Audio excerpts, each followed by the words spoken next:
চলো সিরাতে মুস্তাকিমের রাস্তা কোনটা ওইটা দেখাও। ওইটা খাইছি। আমরা ওটা চিনি নে। এই দেখো শরীয়ত, হাকিকত, তরিকত, মারফত, কাদরিয়া, সিস্তিয়া, মজদ্দিয়া, নকশবন্দিয়া, রুহানি, জিসানি, বদনি, ইলমতি, কুলবতি, আল কাফারাতি, উম্মি, বেউম্মি, উম্মতি, মুহাম্মদি, পাক পাঞ্জাতন। শরীয়ত হলো শরা, হাকিকত হলো হক, তরিকতের রাস্তা, ইলমে লুদানি, আমলে সালিন, দৌলতে ঈমান, পাক জবানি মুহাম্মদুর রাসূলুল্লাহ সাল্লাল্লাহু আলাইহি ওয়াসাল্লাম, আরবিয়ান নবী। তোমার হলো 114 সূরা, 6666 আয়াত, কিছু আয়াত আছে মক্কি, মাদানি, জবর, পেশ, হামজা।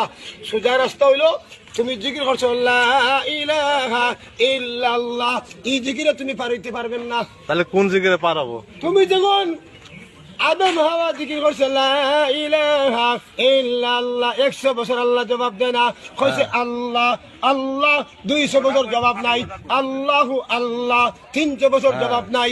আল্লাহ কইছে লা ইলাহা ইল্লাল্লাহ মুহাম্মাদুর রাসূলুল্লাহ সাল্লাল্লাহু আলাইহি ওয়াসাল্লাম। গুনাহ